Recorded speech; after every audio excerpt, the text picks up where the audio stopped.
river, run, run through the hills. Run, river, run to the sea. Run, river, run to your place beneath the sun. Run, river, run over me.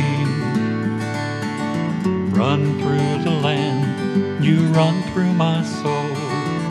Bring me wisdom and peace.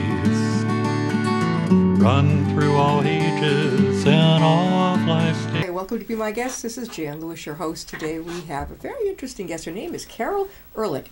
She's an RN, MBA, but she's a professional organizer and home staging person, and she is a contributing organizer to the A&E show Hoarders. Now, I'm sure a lot of you have seen that show. Welcome, Carol. Thank you very much for having me. I appreciate it. How did I find you?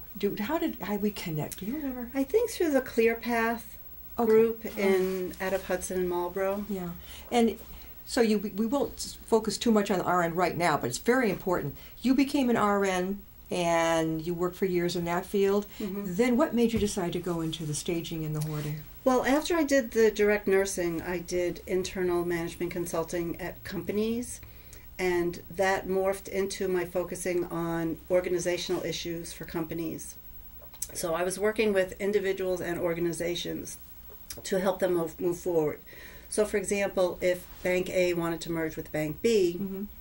I would work with a company to make sure that all the people involved knew what they needed to do, when they needed to do it, if they needed new training.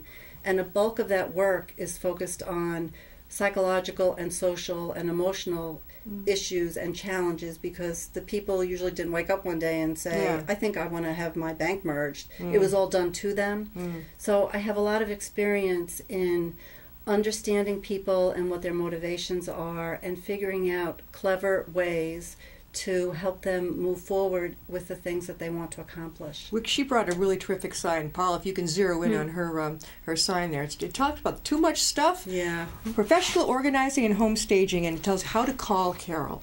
And this is, I think, Carol, where do you draw the line between being maybe messy and being a hoarder? You can't walk through the house if you're hoarding, right, really? Well, the official definition of a hoarder, I'm paraphrasing, is when a house has become to a situation where the rooms can no longer be used for the intention that they were designed in the first place.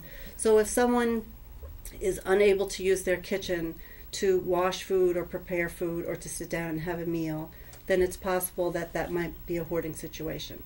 So if a person's entire house is usable, but one room has been dedicated as a storage room, that's not a hoarding situation. It means they have a large junk drawer or a large room to be used for that purpose. So it's dedicated to junk. That's different than it being all over the house, right? Right. That's different than it's being all over. And typically hoarders have some combination of, some of them over-acquire more than they would ever need in a lifetime, and some people have a lot of difficulty parting with things. Yeah.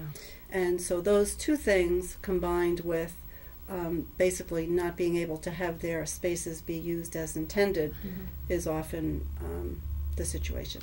I think I saw on the show something about, or read somewhere, Carol, that it can also often follow in the footpath of a severe loss in that person's life. Yes. So there are all studies that have been done that can be read about, where sometimes people's brains are wired differently if they're not easily able to organize things. But on occasion, as you've mentioned, there can be a trauma that initiates the person's hoarding behavior. So that's very real. And many of my hoarding clients do have psychotherapy in addition to my working with them. Yeah. And it's usually easier to be helpful to a hoarder when that person is willing to ask for and or accept help. So sometimes I get calls from people who are either a spouse or a child or a parent or a relative or a friend of a hoarder saying, oh, I know someone who's a hoarder. Would you be willing to go to their house when they're away for a week's vacation and clean the house? And the answer is absolutely not. That's not something that's useful or helpful. That would scare the living bejesus out of someone. That's a terrible thing to do. Yeah.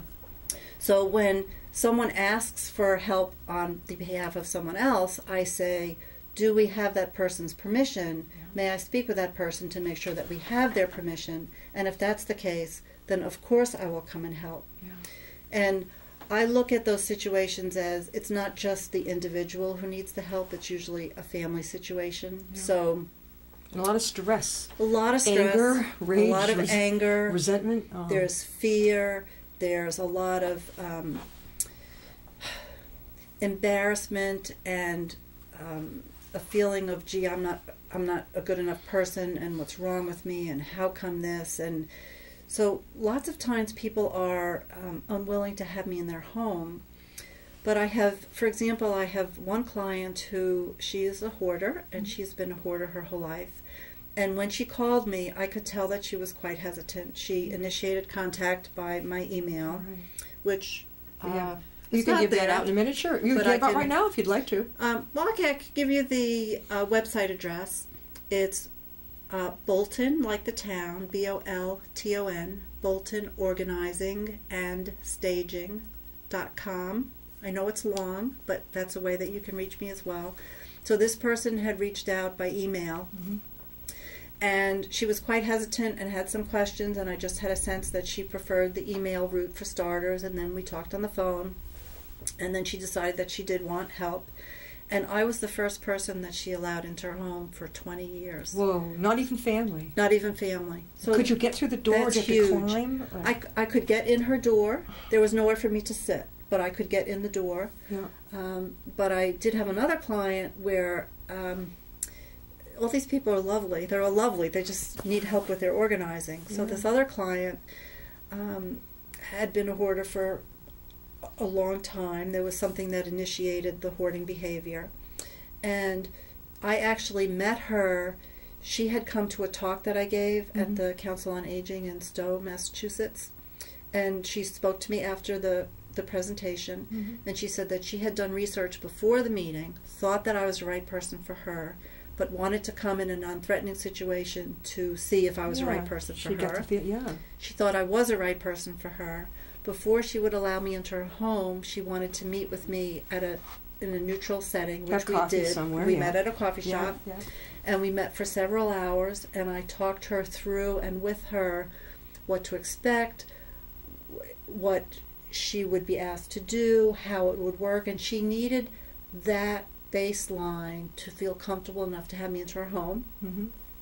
And she also needed some time to make the house so the front door could be opened. So she worked on making it so the front door could be opened. And then when I went to the home, so if you could picture my coming into the front door. Yeah, I'm picturing it. Yeah, and she is the one looking out. Yeah. And I could tell when I went in that she was petrified that I was seeing all this. So what I suggested is I said, until you get settled while I'm here, I said, why don't we trade places? What a great idea. I had her looking toward the house, and I was just looking at her in the front door. And she was directing you, but you had to go walk backwards, well, right? that was just for me to get in the house. Just in the door, okay. And that gave her some time to try to relax and be calm, so that she would then be ready to have me see and enter the home. How long did it take before she was ready? Oh, not bad. Maybe 10 minutes or so. I think that's fantastic. Yeah, but that's an example of how, again, the experience that I've had as a nurse and with all my business work, I won't say it's a sixth sense, because I don't know if there really is a sixth sense, but I am quite intuitive, and I can pretty quickly understand what might be helpful to a person so that we can go forward in the work. Now, you were a nurse until what year? And then how did you get into hoarding, helping people? Well, so I went from the nursing work to the consulting work, where I was working with companies to help individuals move forward. And then about, I think it was 6 or 7 years ago, I was just personally exhausted from being on a plane every week because my clients were all somewhere else.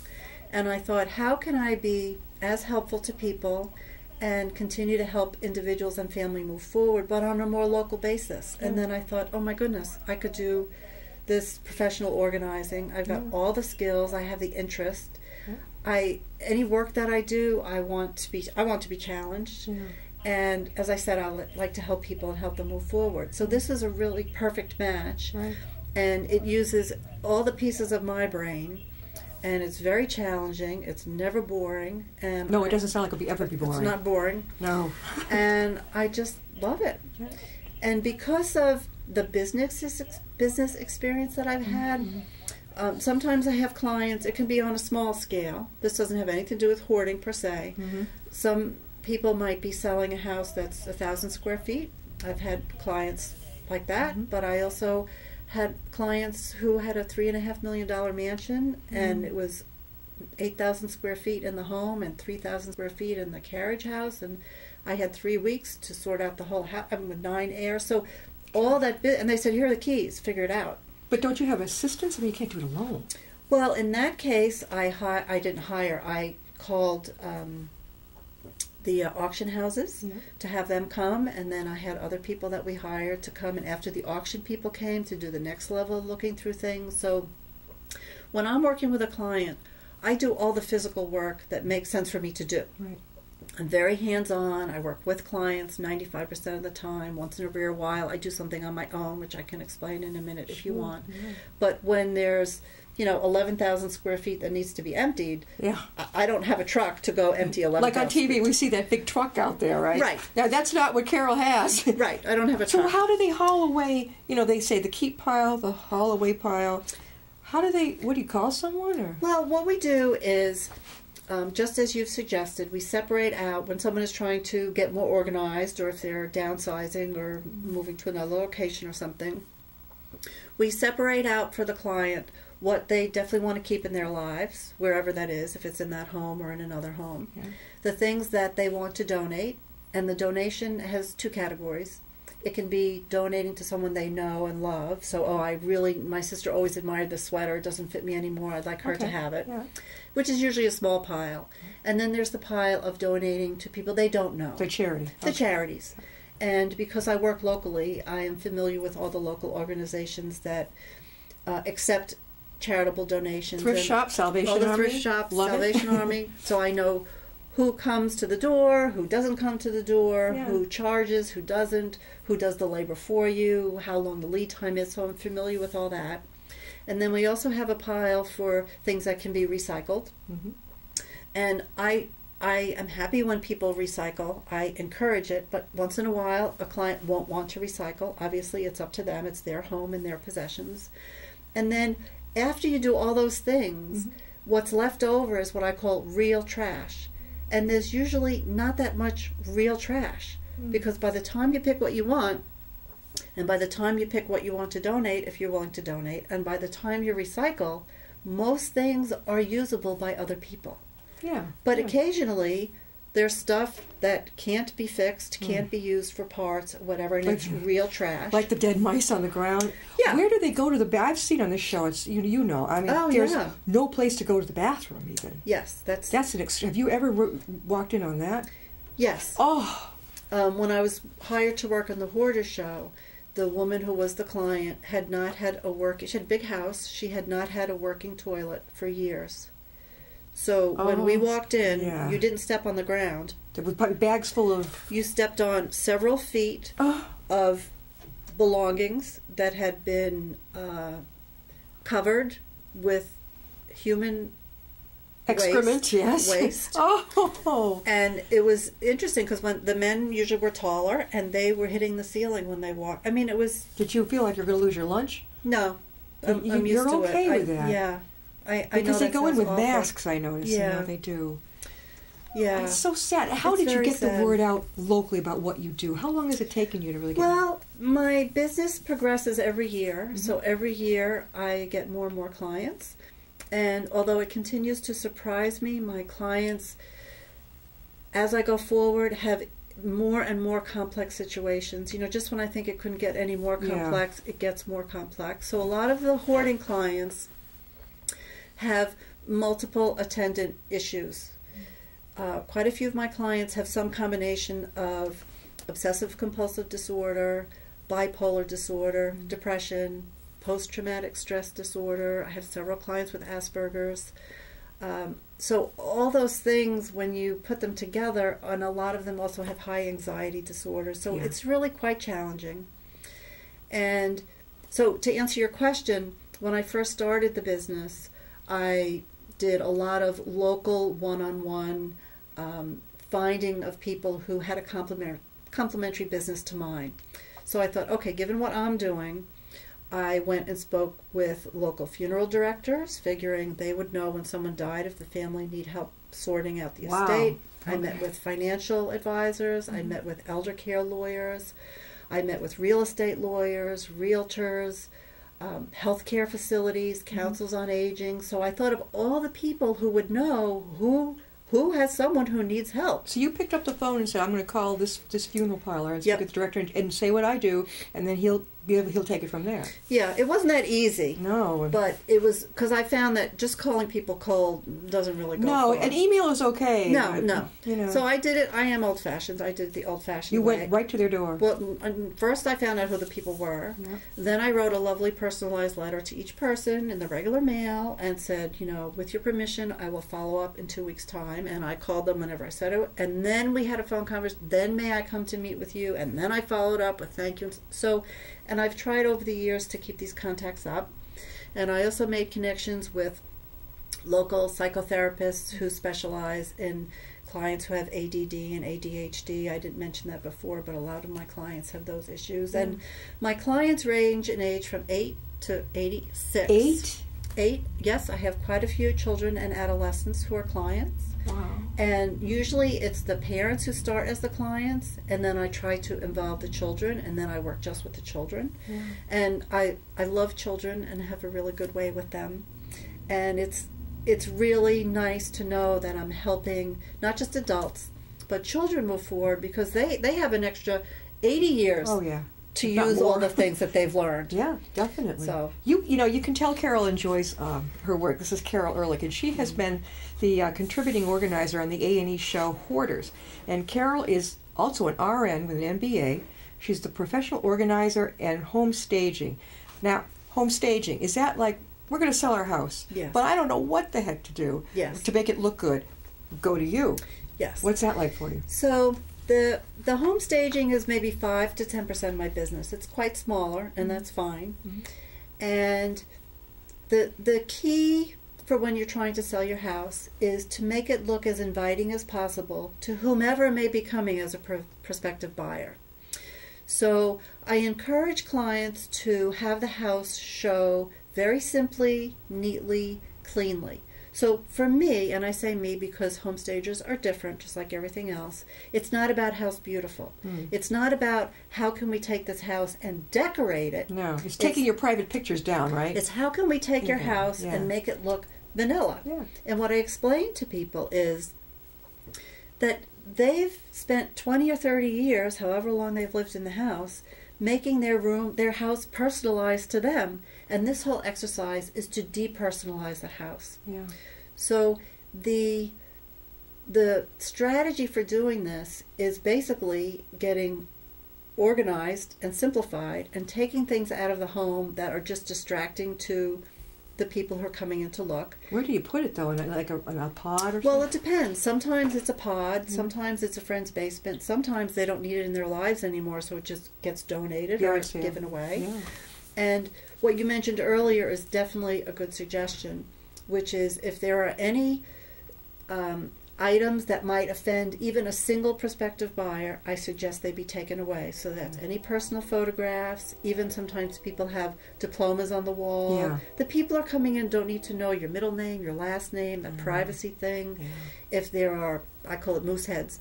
Some people are hunters, they love the moose Oh, heads. take the head down. But then there are people who are the anti-moose heads. Yeah.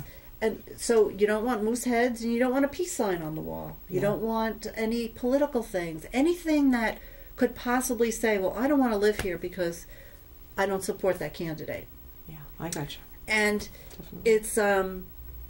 it's often hard for clients to hear because they don't really get it. Mhm. But I had one client, the house was lovely, and she was, I forget exactly what her job title was, but she had all things to do with an anthropologist. Yeah. So she had all these very nicely arranged animal skulls, Yeah.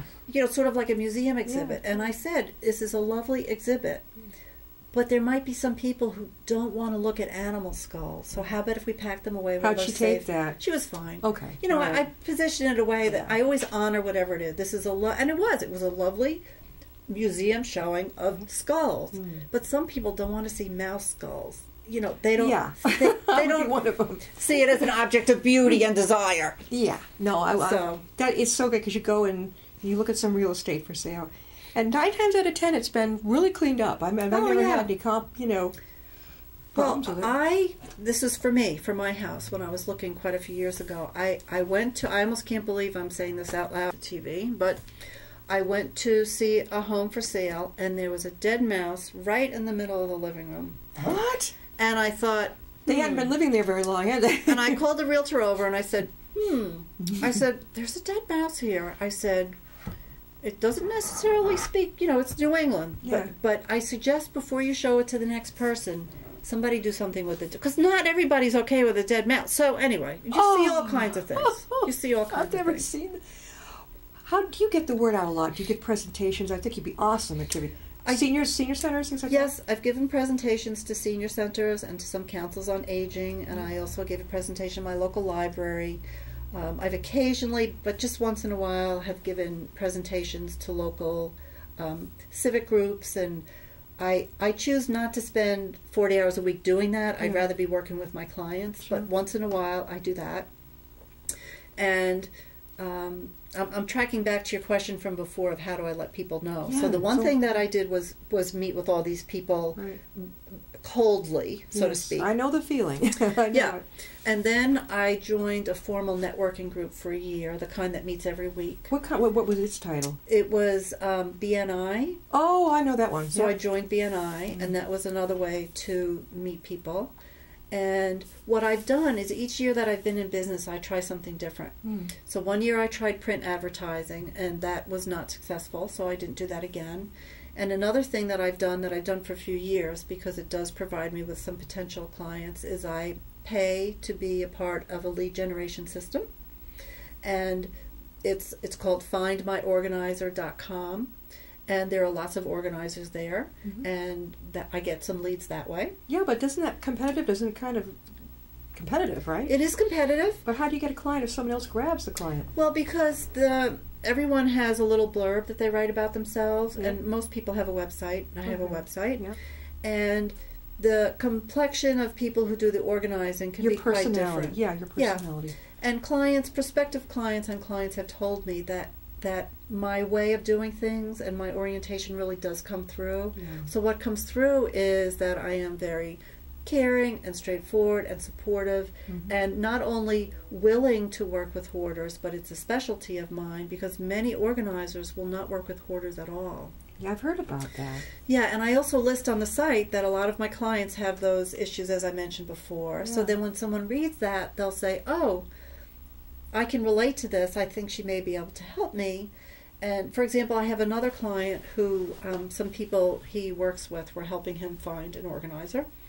And so there were a few who were looked at, and the woman who was telling me this, who was doing the initial searching, said, I found one organizer who mostly rearranges baby rooms. Oh. And that wasn't a suitable match for this particular person. Sure. And so there's a little bit of weeding out there. Well, it comes across, I only talked with you once on the phone, right? And I only just met you today. Yeah. But you can tell she looks directly at you. And what is the word? Compassionate? There's a compassionate intellect. You can tell somebody something and they might not like it, but it's the way you would do it, I can tell. How do people reach you, Carol? Well, there are different ways that they can reach me. One is they can call me directly. And my phone number, I believe, is visible here. It's 978-779-5439. And if you do call and get the answering machine, please just leave a message. When I'm working with clients, I am not answering the phone for anybody else because my focus is totally on the client at that time. If you'd rather not talk to me initially, you can send an email. My email is CE, like my initials for Carol Ehrlich, CE and the number 35. So it's CE35 at Cornell, CORNELL.edu. Or as I said earlier in the show, you can look on my website, which has all the information. It's boltonorganizingandstaging.com. And I welcome any calls. What I usually do with clients on the phone is we'll have an initial conversation, and I'll find out what they're looking for, what their time frame is, and I try to give them enough information about me and answer any questions that they have so that they can decide if I'm the right person for them. Sure. And what prospective clients, not always, but will occasionally say is, oh, well, would you just come to my house and look at the garage? Or would you just come to my house and look at my storage room? Will you do that? No. I don't, because what I say to clients is, all due respect to your storage room or your garage, whatever it is, it is. I've yet to be asked to do work that I've been unable to handle just right. And a part of the complexion of people who need organizing help is procrastination. So what they would like to do is have me come to look, and then they feel like, oh, they did something constructive. And that was it. But then they just put off doing the work. So what do you say to them? What I say to them is, here's, after we've answered all the questions, I say, this is what it would look like if I came. So on the phone now, we'll talk about your priorities and what you want to do and what we're trying to get out of this, because it's very action-oriented. Yeah. We do a lot of talking, but it's also it's always within the context of the work that we do. Right. And I'll say that when I first come to the house, I ask their permission to please have them show me all parts of the house quickly. So I don't want to spend an hour in the playroom and an hour in the kitchen. It's 3 to 5 minutes in each room, so I can get a look and find out from them, from a family perspective, if they're a family, who does what when in each room. If this is the living room, is this only once a year when company comes, or is this where the family meets after dinner? So that way I get a sense of what's dedicated, what's not, what the pattern flows of the family are or aren't, what their needs are, so that any solution I come up with is completely focused on their needs. It's not like there's, a little checklist. Okay, this family did this. It's what do you need as a family? It's not cookie cutter. It's not cookie cutter at all. That's great. What can I do that's going to make it work better for them? And then after we have the quick walkthrough, plus seeing all the different spaces of the house allows me to think, if we're working in the kitchen, then I can think, well, a better place for this would be the storage room. So that way I have a picture of the whole house. Then as soon as we're done, I ask them what priority area they'd like to start working on. Some clients know, some people have no clue. If they have no clue, I say, no worries, based on what you've told me, here's my suggestion. And then we start working right away. And by starting working on it right away, it does a few things. Number one, it eases their fears a little bit because they don't have time to be panicked, because I remind them all the time, you're paying me by the hour. This is valuable time. We can't mess around. We have to work. So that helps.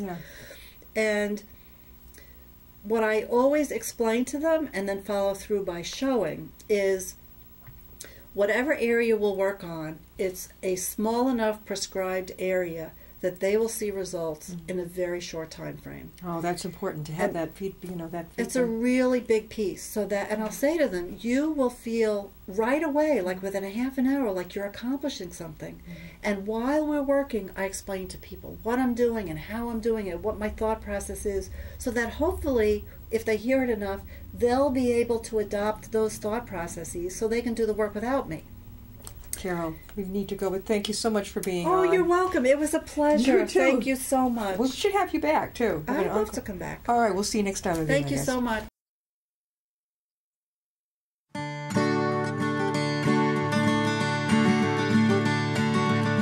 Run, river, run, run through the hills. Run, river, run to the sea. Run, river, run to your place beneath the sun. Run, river, run over me. Run